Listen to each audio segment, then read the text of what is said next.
Ya, kita akan langsung lanjut berbincang dengan Pak Din Syamsuddin. Pak Din, kalau tadi Pak Din sempat menyampaikan sebelum jeda iklan, Pak Din, ini bagaimana rekam jejak dari Prof. Azu ini yang kemudian juga kalau kita lihat merupakan seorang intelektual muslim, cendekiawan muslim. Seperti apa sih pemikiran seperti apa yang terus dibawa oleh Prof. Azu? Iya, almarhum Prof. Azumari Azra sebagai sahabat dekat, saya kenal sebagai seorang ilmuwan, cendekiawan muslim yang sangat menekuni bidangnya, khususnya sejarah peradaban Islam dengan karya-karya yang sangat banyak sekali dan menjadi rujukan di berbagai perguruan tinggi di dalam dan luar negeri. Dan beliau juga memiliki satu wawasan kebangsaan, kebudayaan dan peradaban yang luas sehingga sering menyampaikan pikiran-pikiran yang jernih. Dan inilah yang menjadi kekuatan dari almarhum dan dikenal di banyak negara di dunia Islam. Seperti yang saya katakan tadi, beliau pernah memimpin, saya seorang anggota dari the United Kingdom Indonesia Islamic Advisory Forum untuk mendekatkan hubungan umat Islam di kedua negara. Dan juga ya saya mengamati terakhir karena bersama-sama di Dewan Pertimbangan Majelis Ulama Indonesia, beliau sangat concern dengan masalah umat Islam. Jadi gairah untuk adanya izul Islam wal muslimin sangat kuat. Dan bahkan terakhir sangat kritis terhadap kebijakan-kebijakan negara yang dianggapnya menyimpang dari nilai-nilai dasar, terutama juga tentang positioning umat Islam. Saya pernah katakan pada beliau, wah terima kasih nih sudah bersama-sama memperjuangkan masalah umat dan bangsa. Nah bahkan terakhir ya ada satu rencana kami yang tidak atau belum dapat diselenggarakan bersama, yaitu kami ingin meluncurkan satu gerakan global dalam bahasa Inggris World Fulcrum of Wasatiyat Islam, poros dunia wasatiyat Islam, jalan tengah Islam, yang memang waktu saya menyelenggarakan pertemuan ulama dan cendekiawan muslim sedunia bulan Mei tahun 2018, beliau saya minta menjadi ketua panitia pengarah bersama para wakil dari ormas-ormas Islam untuk menyiapkan posisi kertas kerja posisi Indonesia itu menjadi satu buku kecil yang dibahas di forum itu, dan lahirlah satu prinsip wasatiyat Islam, jalan tengah Islam. Nah karena itulah kami berkeinginan untuk membentuk apa yang disebut dengan poros dunia wasatiyat Islam untuk mengarus utamakan pikiran jalan lebih dari sekedar moderasi beragama. Karena prinsip wasatiyat itu juga menekankan keadilan, persamaan. Dan beliau saya minta untuk menjadi ketua dari gerakan itu nanti, namun tidak bersedia lah kita bersama-sama aja lah. Maka rencananya co-chairman, jadi keketuaan bersama yang akan diluncurkan 18 November 2022 ini.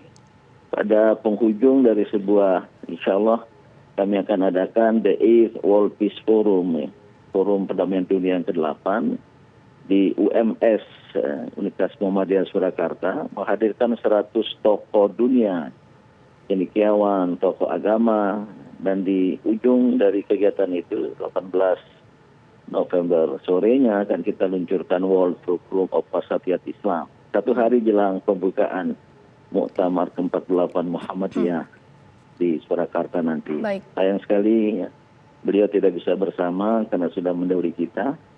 Dan para cendekiawan ulama cendekiawan muslim sedunia yang akan menjadi International Council ikut menyampaikan rasa duka cita atas kepergian almarhum ke rahmatullah. Baik, baik. Pak Din, pagi hari ini kita juga akan berbincang bersama dengan Pak Rizal Ramli. Jadi pemirsa, Pak Rizal Ramli, kemudian juga Pak Din Syamsuddin bersama dengan Prof. Azumardi Azra ini sempat kuliah bersama di Amerika Serikat pada tahun 1986. Selamat pagi Pak Rizal Ramli. Selamat pagi, Ya, Gina. Selamat pagi, Pak Dian. ya. Pak Rizal Ramli, tentu ini duka yang cukup kita rasakan bersama atas berpulangnya Prof. Azumardi Azra. Tapi betul ya Pak Rizal Ramli ya, bahwa Pak Rizal ini sempat kuliah bersama dengan Prof. Azumardi Azra di Amerika Serikat bersama dengan Pak Din Samsudin juga? Sebetulnya bukan pada saat yang bersamaan, kita semua kuliah di Amerika. Profesor Azumardi di Columbia, Pak Din waktu itu lagi di summer program di Harvard. Saya lagi nulis PhD saya di Boston dan juga ada Pak Mulya Lubis. Tapi saya ingin menyampaikan duka cita yang sangat dalam untuk Profesor Azumardi karena orangnya itu sangat sederhana sekali. Berpikiran sangat luas, kuat sekali keislaman, tapi juga nasionalismenya. Itu kombinasi yang bagus banget ya, dan ingin melihat bangsa kita maju, terbuka cara berpikirnya terhadap dialog dengan segala macam kelompok. Profesor Azumardi juga menerima gelar Sir dari Ratu Elizabeth karena dia itu dapat Commander of British Empire (CBE). Itu istilahnya gelar yang paling tinggi lah yang diberikan oleh Ratu Elizabeth kepada orang asing ya. Jadi dia berhak memakai gelar Sir. Yang lain yang pernah dapat gelar Knight dari Ratu Elizabeth itu nggak bisa pakai gelar Sir. Karena Profesor Azu dihormati sebagai pemikir Muslim yang terbuka, yang cerdas, dan semangat kemanusiaannya tinggi sekali. Saya juga ingat sekitar 3 bulan yang lalu saya masih WA sama Profesor Azumardi. Karena pada waktu itu ada wartawan yang diadili di pengadilan biasa, yaitu Saudara Edi Mulyadi, bekas wartawan Media Indonesia dan wartawan FNN. Nah, waktu itu Profesor Azu adalah Ketua Dewan Pers. Saya sampaikan, ingatkan bahwa wartawan tidak boleh diadili di pengadilan biasa kalau dia salah tulis, alfa, atau kurang korek. Karena wartawan dilindungi oleh undang-undang pers yang sifatnya lex specialis. Artinya harus diajukan dulu keberatan kepada wartawan itu ke depan Dewan Pers untuk dinilai apakah dia melanggar prinsip-prinsip jurnalisme apa tidak.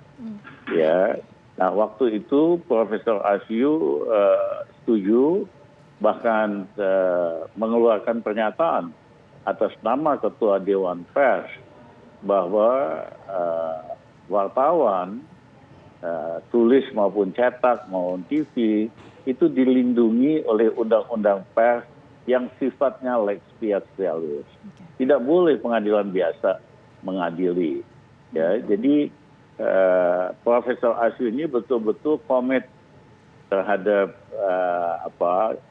media pers, makanya dia bersedia jadi Ketua Dewan Pers dan membantu menegakkan independensi dan perlindungan kepada teman-teman media.